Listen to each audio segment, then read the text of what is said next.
સુરત સહિત દેશભરમાં ચકચારિત બનેલા આશારામ બાપુ અને તેમના પુત્ર નારાયણ સાંઈ વિરુદ્ધ નોંધાયેલા બળાત્કાર દુષ્કર્મ કેસના સાક્ષીઓ પર એસિડ એટેક, જીવલેણ હુમલા થતા હત્યાના ગુનાઓને અંજામ અપાયા હતા.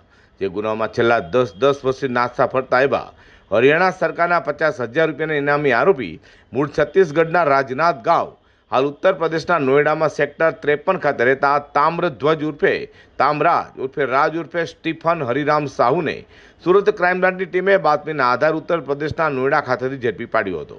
તો આરોપી તામરાજે આશારામ વિરુદ્ધના સાક્ષીઓને મારવા માટે 15 થી 20 લાખથી વધુ ફંડ ભેગું કરી AK-47 રાઇફલ તથા પિસ્ટલ, કટ્ટા વગેરે હથિયારો મેળવવા પ્રયાસો કર્યા હતા.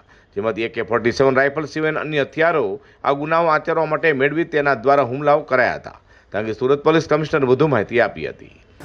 આશારામ અને એના પુત્ર નારાયણ સાંઈ દ્વારા જો એના વિરુદ્ધમાં ગુનાઓ દાખલ થયેલા હતા રેપ અને અન્ય ગુનાઓમાં, તો જેટલા બી સાક્ષીઓ હતા, જેટલા વિટનેસીસ હતા, જોઈએ તો વિટનેસીસના મારવા માટે જે તે લગભગ 2014ના આસપાસ એક આ લોકો ગેંગ બનાવી, જેમાં એક કાર્તિક નામના માણસ હતા અને આ તામરાજ હતા અને બીજા અન્ય લોકો હતા, જેમાં કાર્તિક અત્યારે લગભગ છેલ્લા 10 વર્ષથી જેલમાં છે ગુનામાં પકડાઈને, અને આ જો તામરાજ વોન્ટેડ હતા જોઈએ.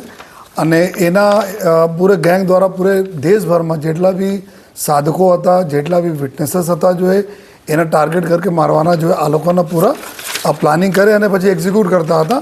આમાં ખાસ કરીને જો એના એમો હતી, આ જો તામરાજને એમો હતી કે જો એના ટાર્ગેટ રહેતા હતા, ટાર્ગેટના ઘરના આજુબાજુ મકાન ભાડે પર રાખી લેતા હતા અને ભાડેમાં રાખીને લગભગ 2-3 માસ એના રેકી કરતા હતા.